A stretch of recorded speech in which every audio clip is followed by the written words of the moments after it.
Hello, muli magandang umaga sa ating lahat. Tayo po ay narito at mag-aaral uli ng salita po ng Diyos. Marahil nagtataka po kayo bakit napaaga ang aking vlog. Ito po ay urgent message po, no? Dahil sabihin na request po ito, no? Mensahe patungkol sa 1 John 1:9 ay pag-aaralan po natin, no? So bago po yan, tayo po ay manalangin. Salamat po Diyos sa iyo sa umagang ito. Muli, dalangin po namin na kami samahan ng Banal na Espiritu at bigyan kami ng karunungan, kaunawaan at talino para may pahayag at may pangaral ng iyong salita. Salamat sa samahan kami ng Banal na Espiritu hanggang sa katapusan ng pag-aaral na ito. Sa ngalan po ng aming Panginoong Kristo. Amen. Okay, atin pong aaralin yung pinamagatan ko po na ang ating aralin ay tinatawag ko pong forgiven period, no? Pinatawad na tayo, tapos. Yun na ang ibig sabihin, no? Okay. Sabi ho ng Hebrews chapter 1 verse 3, ito po ang sabi. Who being brightness of His glory and the express image of His person, and upholding all things by the word of His power, when He had Himself purged our sin, sat down on the right hands of the Majesty on high. No? Sabi po rito, nang matapos niyang linisin yung ating kasalanan, siya ay umupo sa kanang trono ng Diyos sa langit. Take note, sanggunitan po ninyo inyong mga Bible, no? Matapos niyang linisin yung ating kasalanan, umupo siya sa kanang trono ng Diyos sa langit. Past tense. So, kaya ang pamagat ng ating aralin ay, we are forgiven, period. Tapos na ho. Okay. Bakit hindi na natin kailangan ang palagi ang humingi ng tawad sa Diyos? Kasi yung iba nagkakaroon po ng misuse of 1 John 1:9. If we confess our sin, He is faithful and just to forgive us our sin. So, kakaroon po ng maraming Kristiyano ang maling paggamit ng 1 John 1:9. Ang 1 John 1:9, mamaya matatalakay po natin, ito po ay para sa hindi mananampalataya. At kung ikaw ay mananampalataya na, di na ito para sa iyo. Okay, no? Kasi, being born again, ang question po, ang interrogative question ay, tayo ba ay pinatawad na or hindi pa? Ulitin ko po yung question, no? Nang tayo po ay maborn again na, naligtas na, naging Kristiyano na, ang question po ay, tayo ba ay pinatawad na or hindi pa? So, iwanan ko po sa inyo yung katanungan na yan. Patuloy po tayo sa ating pag-aaral. What was the cross means? Anong ibig sabihin ng cross ni Kristo? The cross means, ikaw ba ay napatawad na or could be forgiven? Forgiven or might be forgiven? Ano ang iyong pinaniniwalaan? Ikaw ba ay napatawad na or could be forgiven? Forgiven or might be forgiven? Ano ang iyong paniniwala? Kung ang iyong confession o kung ano raw po ang iyong ipinahayag o pinaniniwalaan na mga salita na confession or ang dugo ni Kristo sa Hebrews 9:27 ay mababaliwala. Sapagkat ano po ang sabi ng Hebrews 9:22? For without the shedding of the blood, there is no remission of sin. Meaning, nung tayo po ay nalinis na ng dugo ni Kristo Jesus, nalinis na rin yung ating kasalanan. Tapos na. Theologically, we are cleansed. Malinis na ho tayo. Sa tingin ng tao, marami ka dahil nagkakasala ka o nahuhulog ka sa kasalanan. Pero ang tingin sa iyo ng Diyos, hindi ka na makasalanan. Forgiven ka na nga eh. No? Kaya yung 1 John 1:9 ay hindi para sa mga mananampalataya. Ito po ay para sa mga bagong tatanggap kay Kristo para maligtas. I repeat, no? Ano ang iyong pinaniniwalaan? Yung iyong word o yung iyong salita na confession? If we confess our sin, He is faithful and just to forgive us our sins and to cleanse us from all unrighteousness. Alam niyo po ang 1 John 1:9, hindi po salvation ang topic doon. Ang topic po doon ay fellowship with God. Pakikipag-fellowship natin sa Diyos. Kaya mamaya madadaanan po natin yan. No? Sabi po ng Hebrews 9:22 again, the blood of Jesus shed once and for all. Therefore, yung ating pagiging cleanse o pagiging nilinis na ng dugo ni Kristo Jesus ay tapos na. Once and for all.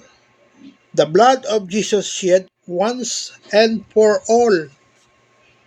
Para na sa lahat. Tapos na. Wala ng Kristo na mamamatay pa sa krus ng Kalbaryo at magdadanak ng dugo upang maligtas tayo. Tinapos na ho yan ni Kristo. Kaya lahat ng mananampalataya ay saklaw ng paglilinis ng dugo ni Kristo Jesus.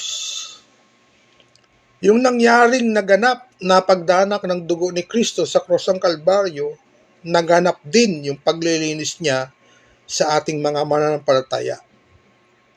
And we are cleansed by the blood of Jesus Christ. Notice po, being born again or believer, you have a new heart, a new identity.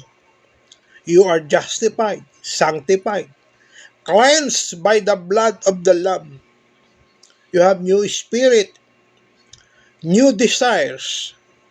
This means you're dead to sin. Pasinin ninyo? When sin increases, grace increases. Kapag ang mga kasalanan ay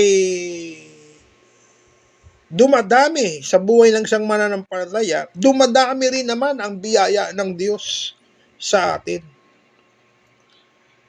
No? Kaya si Pablo po ay dumaing sa Diyos. Sabi niya, alasin yung thorn in the flesh niya sa kanyang katawan. Ang sagot sa kanya ng Panginoon. Di ba hindi naman inalis yung thorn in the flesh ni Paul? Ang sagot sa kanya ng Panginoon, my grace is sufficient for you. Yung biyaya ko, sapat na sa iyo. Ibig sabihin, yung biyaya, yung tayo po ay ma-born again, tayo raw po ay may bagong puso, tayo po ay may bagong pagkakakilanlan, mga anak tayo ng Diyos, tayo raw po ay pinawalang sala na justified, tayo po raw ay pinapaging banal at nalinis na sa pamamagitan ng dugo ni Kristo. Okay. At meron daw po tayong bagong espiritu. Okay? Bagong pagnanasa, naisin. This means you're dead to sin. Di ba?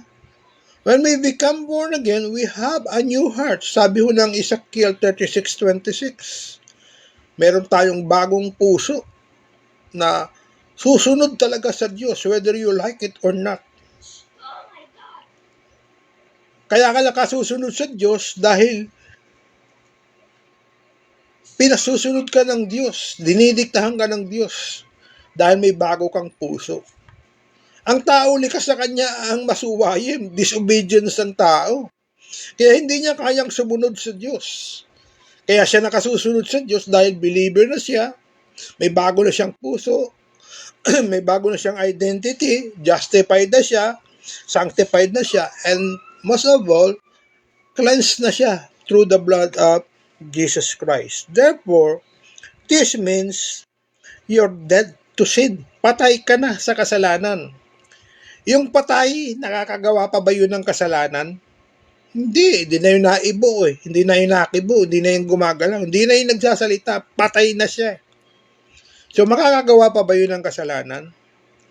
Ganon yung ilustrasyon ng ating pag-aaral. Dahil tayo po ay patay na sa kasalanan, hindi na tayo makakagawa ng kasalanan. Yung kasalanan natin ay kasama ng naipako ni Kristo sa Kalbaryo. Ang tao tingin sa atin makasalanan dahil some of them kilala tayo, or ang mga tao ang tingin sa atin makasalanan. Pero sa harapan ng Diyos, wala ka ng kasalanan. No? Kaya hindi mo na kailangan i-confess na ikaw ay makasalanan. Ang 1 John 1:9 ay hindi para sa ating mananampalataya, para yan sa mga bagong tatanggap kay Kristo. Mamaya, bibigyan natin kasi yan ng emphasis, diin yung ating pag-aaral. Pag-aaralan natin muna itong mga pasimula. Okay, no? Sabi po ng aking binanggit kanina, this means you're dead to sin. Patay ka na sa kasalanan. When sin increase, grace increase or increases. Paul says we have died to sin. So, paano tayo mabubuhay sa kasalanan gayong patay na tayo? Patay na nga tayo sa kasalanan. Sabi ho ng 2 Corinthians chapter 12 verse 8, magandang basahin po natin ang 2 Corinthians.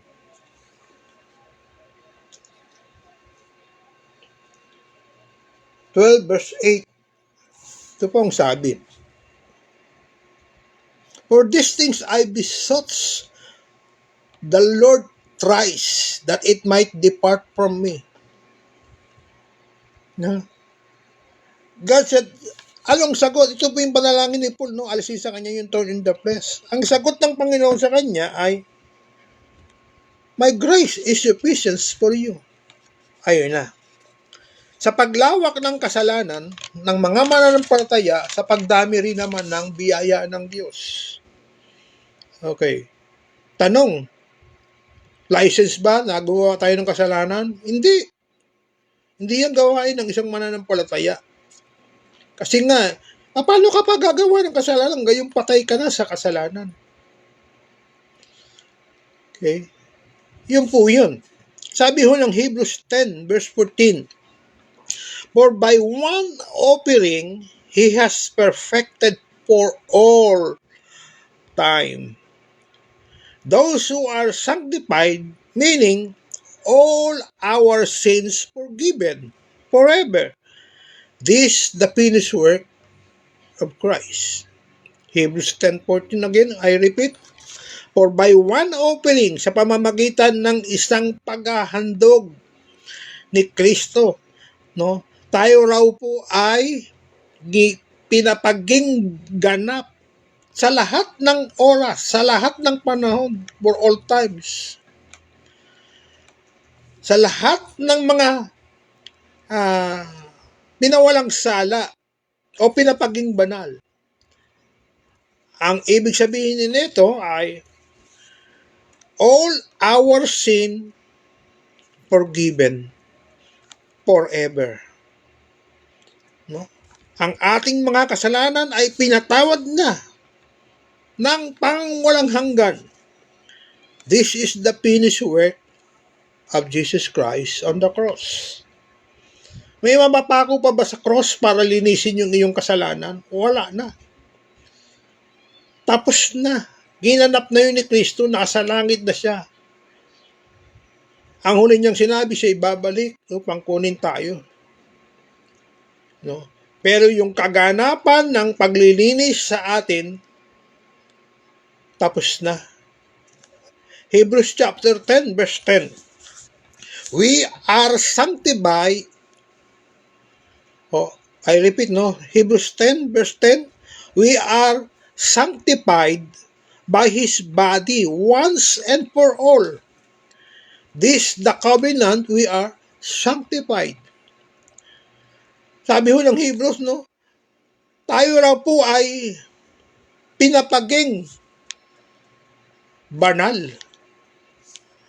sa pamamagitan ng katawan ni Kristo na inihandog para sa lahat. Ito raw po ay usapan, covenant, that we are sanctified. Pwede pa bang mabali ang covenant? Pwede ba bang bawiin ang pangako ng Diyos sa kanyang mga anak, sa mga believer? No. Tinapos na nga ni Kristo eh. Ibig sabihin, kumbaga sa dokumento, pinirmahan na ni Kristo. Hindi na pwedeng mabago yan. Okay?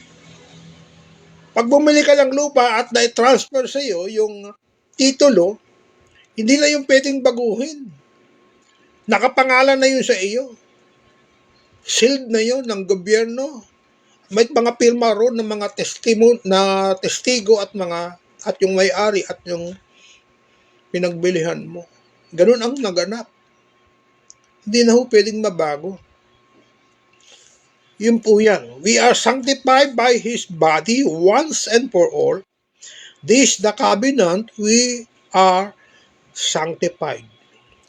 1 Corinthians chapter 6 verse 11, we are washed, sanctified, justified in the name of the Lord and by the Spirit of God.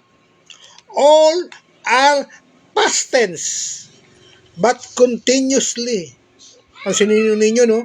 Sabi mo ng 1 Corinthians chapter 6 verse 11, tayo raw po ay nilinis. Tapos na, past tense, no? Sanctified, tapos na rin ho, past tense. Sa pamamagitan ng Espiritu mismo ng Diyos. Ito po ay lahat past tense na, tapos na, naganap na. Pero, continuously ho siya. Sanctified means set apart for God. We are God's possession. Reserved for God's. No?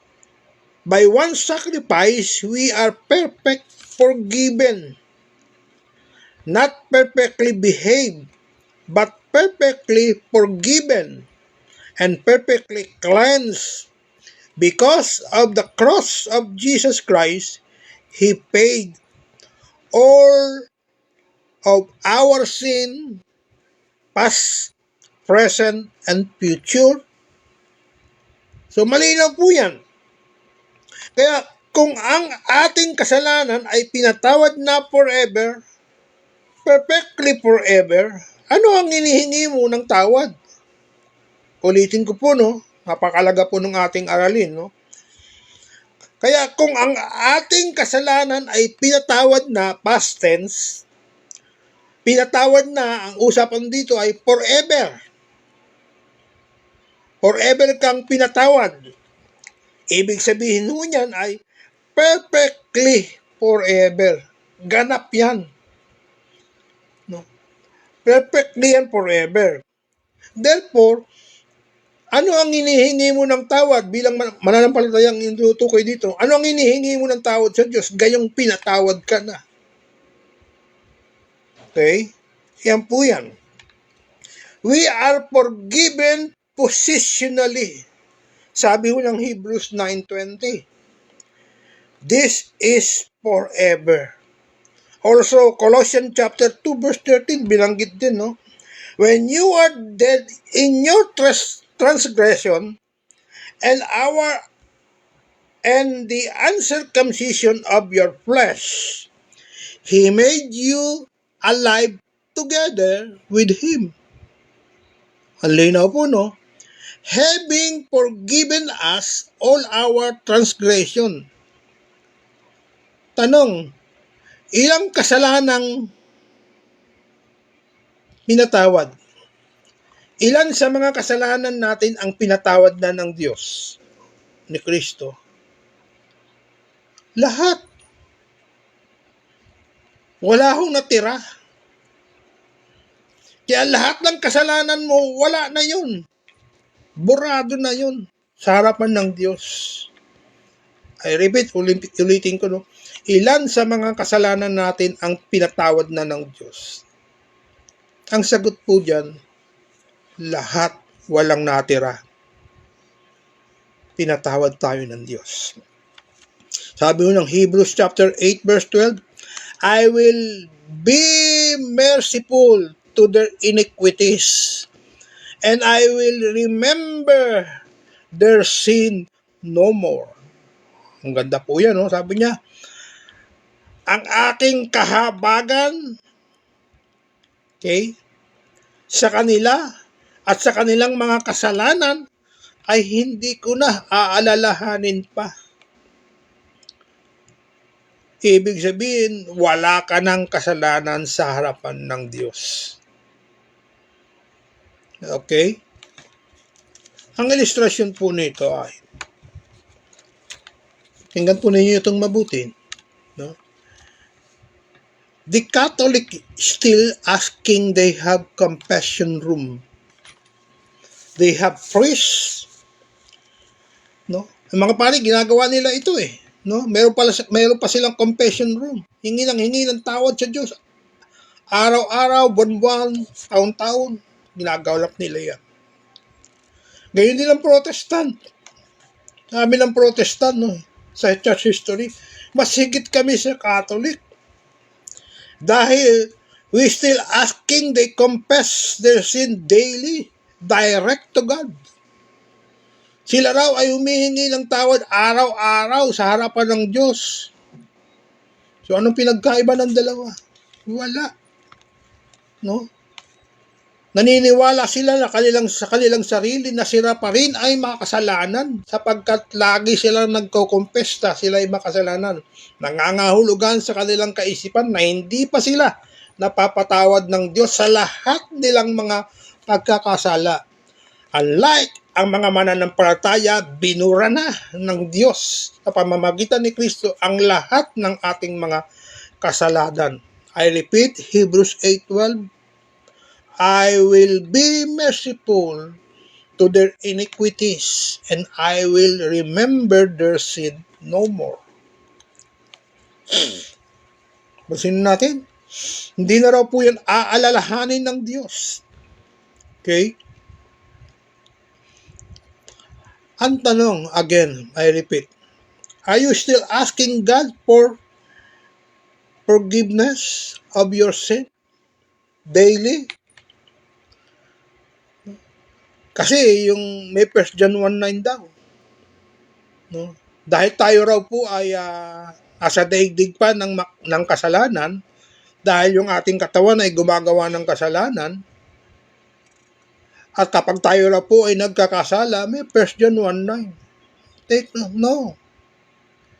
Wala ka ng kasalanan. Para yan sa di mananampalataya. Paano yan, pastor, nakakagawa ako ng kasalanan?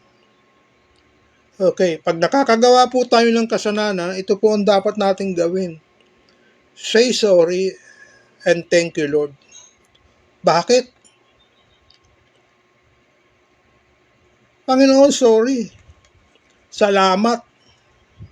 Lagi mo akong pinapatawad. Yun po yun. Sa bawat pagkakasala natin, lumalaganap ang biyaya, lumalaganap ang pagpapatawad. At dahil doon, matuto tayong magpasalamat. Anong ipapatawad sa iyo ng Diyos? Pinatawad ka na nga. Kaya kung nagkakasala ka man sa inaakala mo, yun lang dapat mong gawin. Say sorry and thanks. Salamat Diyos. May laang ka laging pagpapatawad sa akin. Bakit? Ligtas ka na eh. Yun po yan. Okay. Ulitin ko po no, are you still asking God to forgive your sin daily? Kung ito ang iyong paniniwala, meaning hindi pa napapatawad ang lahat ng iyong kasalanan. Ang sabi ng Biblia, lahat ng ating kasalanan pinatawad na. Sabi niya, and I will remember their sin no more. Ibig sabihin niya, past, present, and future, pinatawad ka na ng Diyos. Yung hindi mo sinasadyang nahulog ka sa kasalanan, pinatawad na yun ng Diyos. Kahit pa sinadya mo yung kasalanan, pinatawad ka na yun ng Diyos. Pero take note, lahat ho yan may consequences naman eh. No? Hindi para hatulang ka o itapong ka sa impyerno, hindi. Yan para yan ay sa pagtanggap mo ng reward. Okay, hindi yun ang ating talakayan, ano? Sabi po rito, are you still asking God to forgive your sin daily? Kung ito ang iyong paniniwala, meaning, hindi pa napapatawad ang lahat ng iyong kasalanan. Sabi po ng Ephesians chapter 1 verse 7, in Him we have redemption through His blood. No? The forgiveness of our trespasses according to the riches of His grace. I repeat, Ephesians 1:7, in Him, kay Kristo, we have redemption. Meron tayong pagtutubos sa pamamagitan ng kanyang dugo through His blood. The forgiveness of our trespasses according to the riches of His grace. Napakaganda po yan. This is the package deal. Package na po ito. No? Tayo raw po ay tinubos at matapos tubusin, pinatawad. Or vice versa. Pinatawad, tapos tinubos. Sabi ng 1 John chapter 2 verse 12, I am writing to you, little children, because your sin have been forgiven you for His name's sake. No? Sabi raw po ng 1 John chapter 2 verse 12, isinusulat ko to sa iyo, sabi ni Juan. Tayo raw po ay pinatawad na. No? Ayon sa kalooban at pangalan ng Diyos. For His name's sake. So, napakaganda po ng ating aralin. Sabi po ito na, yung 1 John 1:9. Ito na, tatalakay na natin, no? 1 John 1:9 is invitation to become a Christian. Ano sabi ng 1 John 1:9? If we confess our sin, He is faithful and just to forgive us and to cleanse us from all unrighteousness. So, notice po, if you confess your sin daily, you're more than worse than the Old Testament times. Bakit? Kasi pag sila sa Old Testament po ay naghandog, nanalangin sa templo, 1 taon wala silang kasalanan. Kasi mo yan, 1 taon wala silang kasalanan pagtapos silang maghandog sa Old Testament. Wala silang kasalanan. But you confess daily and every minute, bawat pagkakasala, hingi ng tawad.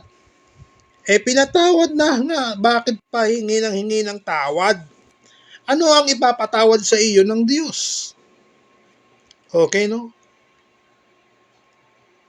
Ibig sabihin, ulitin ko yung sinabi, no? Yung sa Old Testament, 1 taon, wala silang kasalanan kapag tapos maghandog sa templo. 1 taon yun, wala silang kasalanan. Tayo,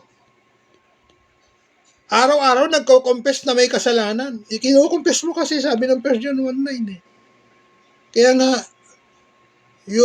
higit ka pang, masahol ka pa sa sobrang pagkakamali at pagkilala sa Diyos.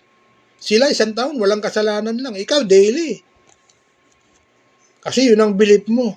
If we confess our sin, He is faithful and just to forgive us and to cleanse us from all unrighteousness. Hindi yun para sa atin, para yun sa mga hindi mananampalataya. Yan po ay invitation para maging Kristiyano. Okay? Okay, question. Tapos na ba? Pinatawad ka na ba? Or hindi pa? Again, isipin natin mabuti ho yan, Ulitin ko po yung tanong, Tapos na ba? Pinatawad ka na ba? Or hindi pa? As a believer, sabi mo believer ka, Christian ka na. Ang tanong tapos na ba? Pinatawad ka na ba? Or hindi pa? Ang sagot po, tapos na.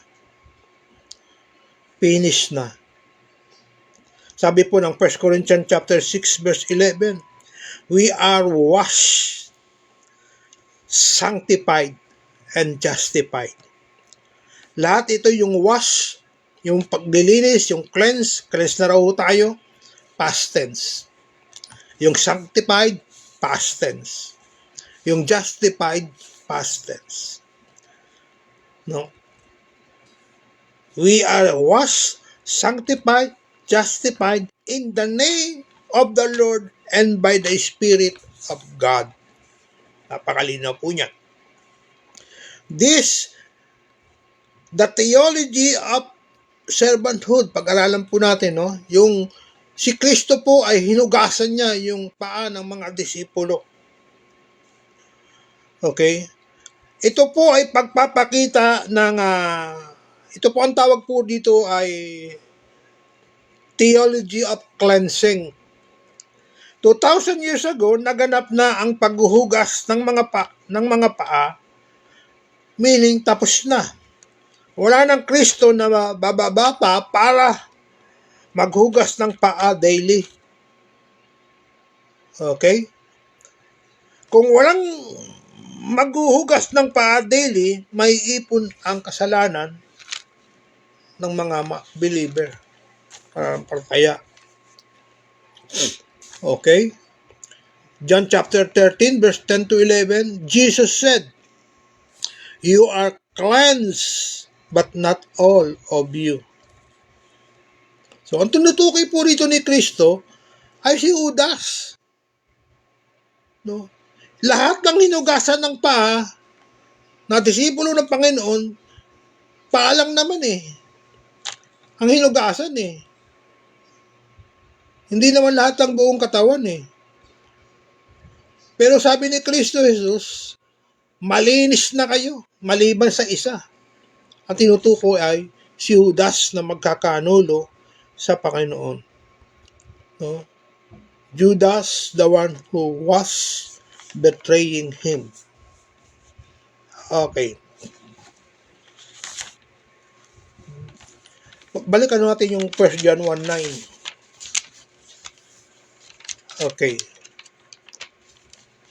Dahil ang pamagat natin ay we are forgiven, period.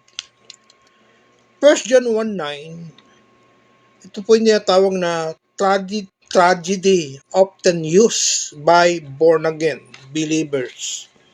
As if they were still sinner, they repeat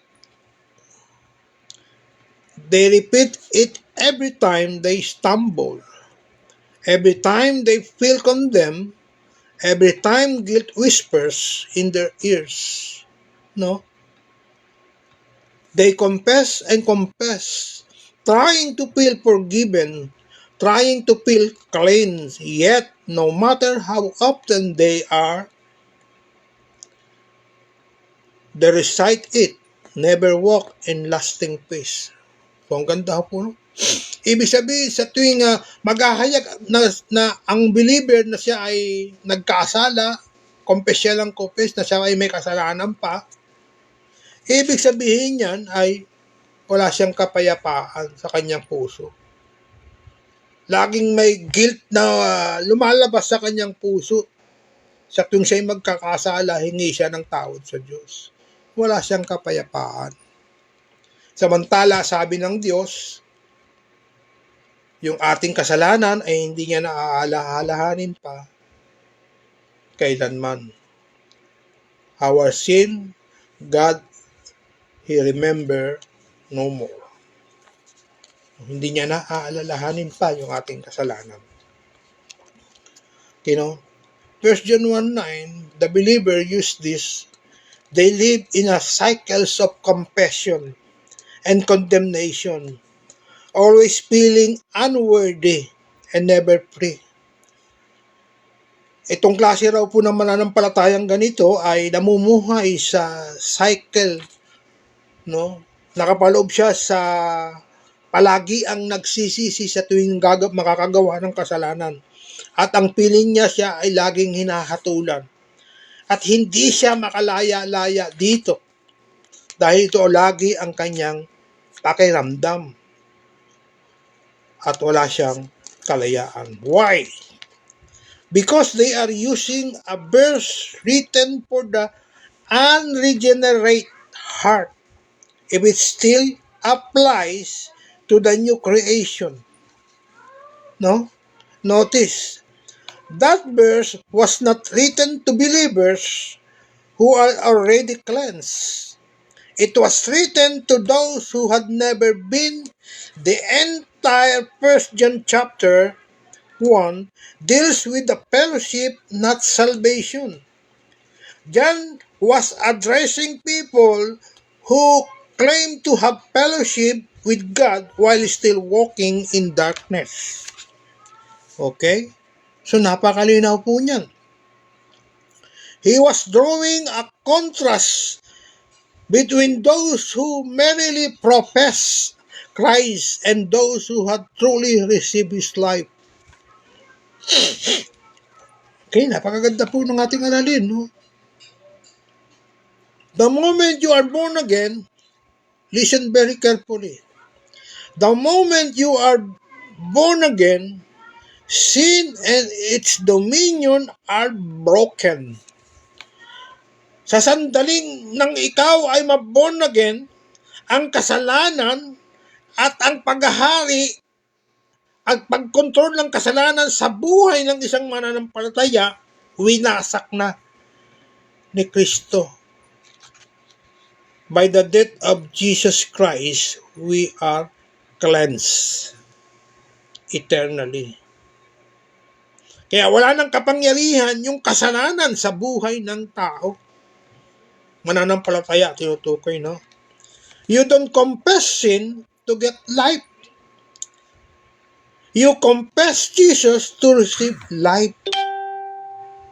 Malinaw po yan, no? I repeat, you don't confess sin to get life. You confess Jesus to receive life. Hindi mo kino-confess, no? Ang iyong kasalanan para magkaroon ka ng buhay. Kundi kino-confess mo si Jesus para tumanggap ka ng buhay. Yun po yan. Because the blood of Jesus cleansed us once and for all. Hebrews chapter 10 verse 10. We are sanctified through the offering of the body of Jesus Christ. Once for all, once not repeated. Ulitin ko po, no? We are sanctified through the offering of the body of Jesus Christ. Once for all. Once, not repeated. Minsan lang, hindi na pwedeng maulit. Kaya sabi po ng Romans 8:1, there is therefore now no condemnation which are in Christ Jesus. There is therefore now no condemnation to them which are in Christ Jesus. Anong ibig sabihin ng salitang now, ngayon? Now means without delay. Right this very moment, without condition, without exemption. The moment you are in Christ, you are free from condemnation. Ang sabi po rito, no? Wala raw delay. Sa sandali, ikaw ay naging mananampalataya, walang kondisyon, walang exemption. Sa sandaling ikaw ay na kay Kristo, ikaw ay malaya na mula sa kahatulan. Wala nang kahatulan sa ating mga mananampalataya. Our forgiveness, sabi rito, yung Ephesians chapter 1 verse 7, it is finished. It is finished reality, the reality of our forgiveness is not based on your compassion. I repeat, Ephesians chapter 1 verse 7, it is not, ito na po ay tinapos na ni Kristo, ito na po ay katotohanan.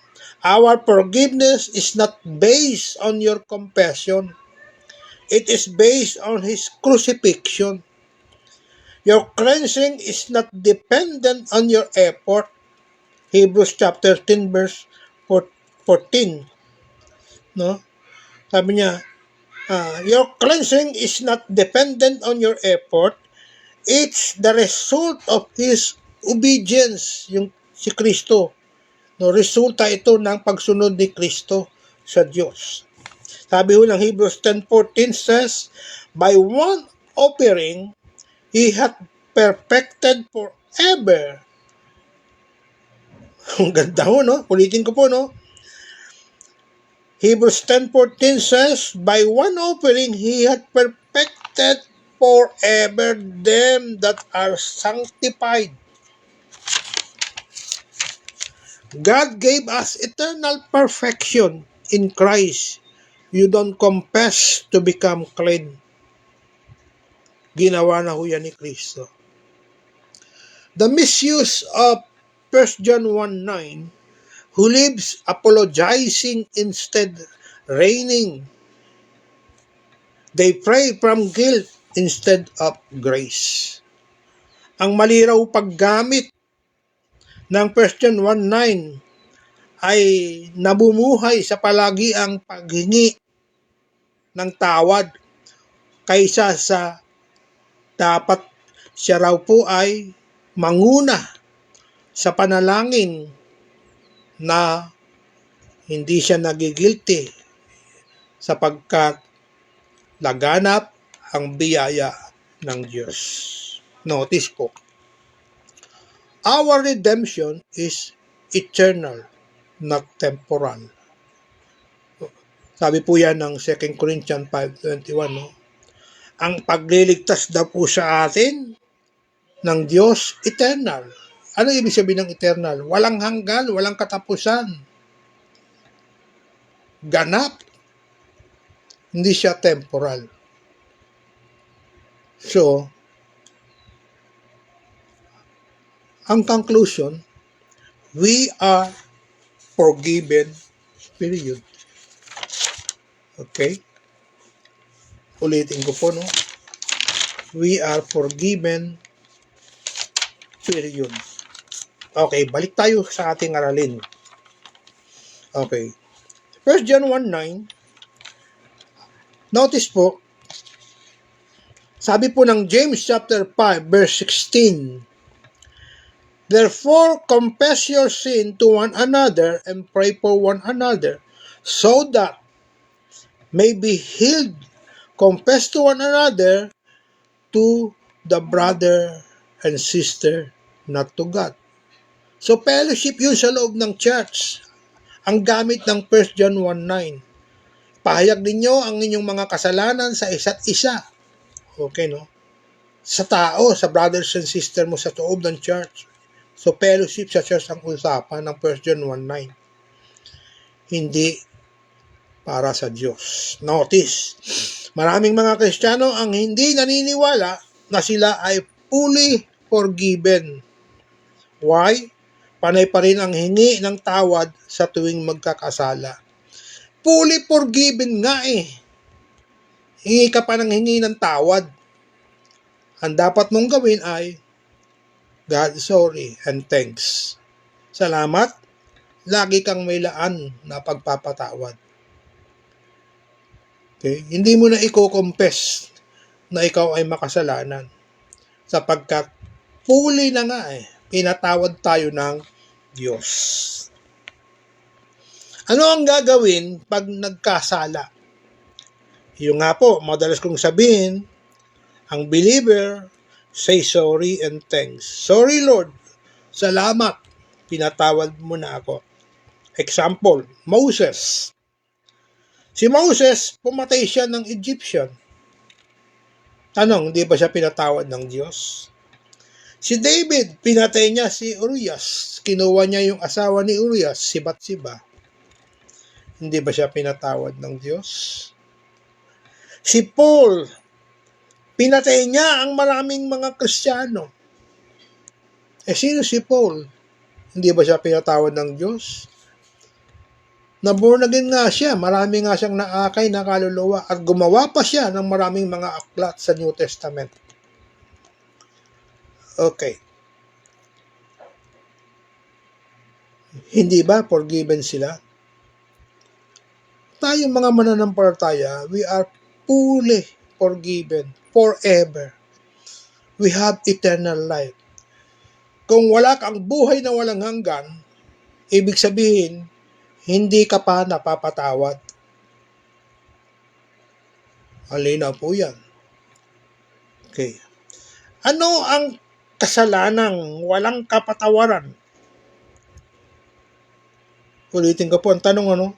Ano ang kasalanang walang kapatawaran? Ang sagot ko po, ito po ay ang rejecting the Christ and rejecting His teaching.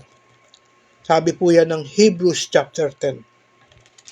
Ang Hebrews chapter 10, this is the warning, don't despise Christ. Okay? So malinaw po yan, no? Ang pinaka matinding kasalanan na walang kapatawaran ay ang tanggihan si Kristo at ang aral ni Kristo. Kaya ang Hebrews chapter 10, basahin po ninyo ng buo. Yan po ay nagbibigay ng warning para sa mga mananampalataya. Huwag isawalang bahala si Kristo. Huwag tanggihan si Kristo. Don't despise Christ. So maganda po yung ating aralin. So magandang hapon sa ating lahat at naway na pagpala po kayo ng Diyos. Marami po salamat sa nag-request ng mensaheng ito. Sa ngalan po ng ating Panginoong Jesucristo. Amen. God bless.